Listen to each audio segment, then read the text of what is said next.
Om Swastiastu. Hai teman-teman, hari ini kami dari kelompok 2C akan mempresentasikan tentang sejarah kurikulum dan kurikulum sekolah. Tetapi sebelumnya alangkah banyak kami memperkenalkan diri kami. Perkenalkan, nama saya Putu Renardana Pratama dengan NIM 2012021014 dan rekan saya. Saya Ida Ayu Cantika Cahaya Putri dengan NIM 2012021019. Baik, langsung saja ke slide yang pertama, yaitu tentang sejarah kurikulum di Indonesia. Perkembangan kurikulum di Indonesia telah terjadi sebanyak 10 kali, yakni pada tahun 1947, 1952, 1964, 1968, 1975, 1984, 1994, 2004, 2006, dan yang terakhir 2013. Perkembangan kurikulum disebabkan oleh sosial budaya, perubahan sistem politik, ekonomi, iptek dalam masyarakat, berbangsa, dan bernegara. Selanjutnya itu kurikulum yang pertama yaitu 1947. Kurikulum ini disebut sebagai rencana pelajaran, yang dimana sebagai pengganti sistem pendidikan kolonial Belanda. Tetapi pada kurikulum ini masih dipengaruhi sistem pendidikan kolonial Belanda dan Jepang. Pada kurikulum ini berfokus pada pembentukan karakter manusia yang berdaulat. Selanjutnya kurikulum 1952 merupakan kurikulum yang disempurnakan dari kurikulum sebelumnya. Kurikulum ini disebut sebagai rencana pelajaran terurai, yang dimana pada kurikulum ini silabus sudah lengkap dan jelas. Dalam kurikulum ini, guru memiliki tanggung jawab mengajar satu mata pelajaran, dan rencana pelajaran memperhatikan isi pelajaran yang dihubungkan dengan kehidupan sehari-hari. Selanjutnya kurikulum 1964. Pada kurikulum ini menerapkan program Pancawardhana, yaitu meliputi pengembangan daya cipta, rasa karsa, karya, dan moral. Kemudian mata pelajaran yang diklasifikasikan menjadi 5 kelompok bidang studi, yaitu studi moral, studi kecerdasan, studi emosional, studi kepribadian, dan studi jasmania. Selanjutnya kurikulum 1998. Kurikulum ini merupakan kurikulum penyempurnaan dari kurikulum sebelumnya, yang dimana program Pancawardhana berubah menjadi pembinaan jiwa Pancasila, pengetahuan, dan kecakapan, yang dimana kurikulum ini memiliki tujuan untuk pendidikan ditekankan pada upaya untuk membentuk manusia Pancasila sejati dan sehat jasmani, mempertinggi kecerdasan.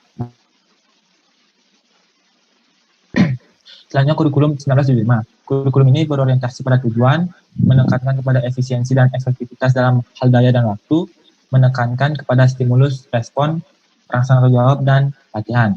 Adapun kelemahan dari kurikulum ini yaitu buku-buku yang menjadi acuan selalu diganti, dan guru-guru belum siap untuk melaksanakannya. Kemudian kurikulum ini disempurnakan menjadi kurikulum 1984, yang dimana siswa sebagai subjek belajar dituntut mengamati, mengelompokkan, mendiskusikan, dan melaporkan. Dalam kurikulum ini menggunakan cara belajar siswa aktif atau CBSA. Selanjutnya kurikulum 1994 dan suplemen kurikulum 1999 merupakan perpaduan dari kurikulum sebelumnya, yang dimana materi muatan lokal disesuaikan dengan kebutuhan daerah masing-masing. Selanjutnya kurikulum 2004 atau KBK.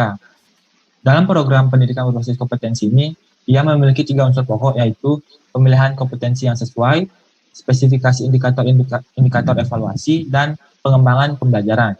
Dalam kurikulum ini menekankan kepada penilaian, proses dan hasil belajar, serta hasil belajar. Selanjutnya kurikulum 2006 atau KTSP. Dalam kurikulum ini pemerintah pusat menetapkan standar kompetensi dan kompetensi dasar. Kemudian sekolah mengembangkannya. Yang dikembangkan di sini adalah tujuan, visi misi, struktur, dan muatan kurikulum, beban belajar, kalender pendidikan, hingga pengembangan silabusnya. Yang terakhir yakni kurikulum 2013 atau K13, yang dimana dalam kurikulum ini dibentuk melalui pembelajaran mata pelajaran yang relevan, pembelajaran berpusat pada siswa, dan guru hanya sebagai fasilitator. Baik, materi selanjutnya akan dijelaskan oleh rekan saya dari Cantika. Terima kasih Renal atas waktunya. Jadi di sini saya akan mempresentasikan sekolah impian dari kelompok kami, yaitu SMP Harmoni. Harmoni memiliki makna positif sehingga segala sesuatu yang baik dapat diterjemahkan ke dalam istilah harmoni. Segala sesuatu hendaknya senantiasa serasi, selaras, dan seimbang. Adapun visi dari SMP Harmoni yaitu berprestasi taraf internasional yang memiliki iman dan takwa, berkualitas, tangguh, unggul, mandiri, berbudaya, dan berakhlak mulia. Adapun misinya yaitu yang pertama menghasilkan lulusan yang berkualitas, kompetitif, bertakwa, cerdas, terampil, dan bertanggung jawab. Yang kedua menghasilkan prestasi bidang akademik dan non-akademik. Yang ketiga melaksanakan proses pembelajaran yang aktif, inovatif, kreatif, efektif, dan menyenangkan. Dan yang terakhir yaitu mengembangkan budaya baca, budaya bersih, budaya takwa, dan budaya sopan. Adapun kurikulum pembelajaran SMP Harmoni yang pertama berbudaya dalam hal belajar. Sekolah yang tangguh dan andal selalu bercirikan yang pertama menempatkan budaya belajar sebagai pilar proses pendidikan, dan yang kedua memiliki warga sekolah terutama guru-guru dan siswa-siswa yang senantiasa menjadikan belajar sebagai panduan dan parameter segenap sikap dan perilaku. Jadi sekolah yang baik merupakan sekolah yang dapat belajar berkat warganya menempatkan belajar sebagai kesadaran, kebutuhan, tradisi, dan parameter segenap gerak dalam mempertahankan, menjalankan, dan mengembangkan eksistensi yang beradab, bermartabat, dan manusiawi. Yang kedua yaitu budaya bahasa dan seni. Dalam dunia pendidikan, seni memberikan pengaruh penting terhadap perkembangan mental maupun fisik peserta didik. Bahkan dengan pendidikan seni, perilaku peserta didik dapat terbentuk ke arah yang lebih baik karena seni dapat mengenalkan nilai-nilai dan norma yang ada di dalam masyarakat peserta didik. Pada setiap individu memiliki aspek kreativitas dan kecerdasannya masing-masing. Seni dapat memfasilitasi setiap orang untuk menuangkan atau mencurahkan segala kreativitas kehendak masing-masing orang itu sendiri.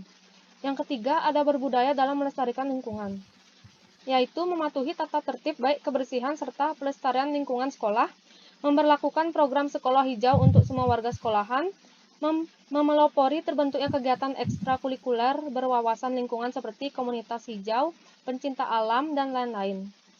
Dan yang terakhir yaitu berbudaya dalam bertingkah laku, yaitu pendidikan karakter merupakan pendidikan yang bertujuan untuk membangun karakter pada seseorang, khususnya anak.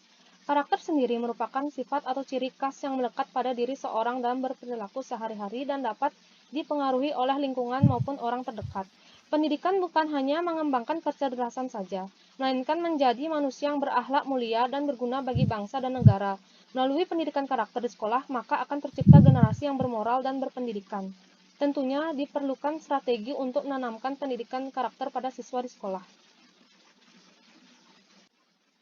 Metode dan strategi pembelajaran. Yang pertama ada metode demonstrasi. Adalah cara penyajian pembelajaran dengan meragakan dan mempertunjukkan suatu proses, situasi atau benda tertentu yang sedang dipelajari baik dalam bentuk sebenarnya maupun dalam bentuk tiruan yang dipertunjukkan oleh guru atau sumber belajar lain di depan seluruh siswa. Yang kedua, ada metode simulasi merupakan salah satu metode pembelajaran yang memberikan penyajian berupa pelajaran dengan menggunakan situasi maupun suatu proses yang nyata. Dalam metode jenis ini, siswa diminta untuk terlibat secara aktif dalam melakukan interaksi dengan situasi yang ada di sekitar lingkungannya. Siswa diminta untuk menerapkan pengetahuan yang telah diperoleh atau yang telah dipelajari sebelumnya. Metode yang ketiga yaitu metode diskusi. Adapun strategi mengajarnya, yang pertama belajar berbasis riset.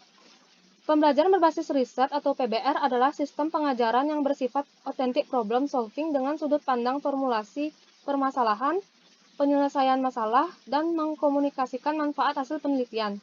Hal tersebut diyakini mampu meningkatkan mutu pembelajaran. Yang kedua yaitu belajar melalui praktek langsung. Praktek langsung adalah proses belajar mengajar yang dilakukan oleh guru dengan cara melakukan praktek secara langsung sesuai dengan materi yang akan disampaikan kepada anak-anak. Yang ketiga, belajar berorientasi pada siswa. Pembelajaran yang berorientasi pada aktivitas siswa merupakan pendekatan yang menggunakan multimedia dan multimetode. Artinya, melalui pembelajaran tersebut, siswa memungkinkan untuk belajar dari berbagai informasi secara mandiri, baik dari media grafis seperti buku, majalah, surat kabar, dan lain-lain. Yang terakhir yaitu menggunakan strategi pembiasaan. Strategi pembiasaan adalah bahwa dalam lingkungan sekolah yang dimaksudkan dengan strategi pembiasaan merupakan suatu tindakan yang diciptakan dalam usaha mencapai sasaran yang telah ditetapkan dan dilakukan oleh sekolah dalam rangka membentuk disiplin peserta didik melalui pelaksanaan tata tertib. Adapun materi umumnya yaitu bahasa Indonesia, agama dan budi pekerti, ilmu pengetahuan alam, pendidikan kewarganegaraan, ilmu pengetahuan sosial, bahasa Inggris, matematika, serta pendidikan jasmani, olahraga, dan kesehatan. Materi khususnya yaitu bahasa daerah, seni budaya, dan yang terakhir yaitu pendidikan lingkungan. Ini adalah struktur organisasi SMP Harmoni. Bisa dilihat di PowerPoint ini.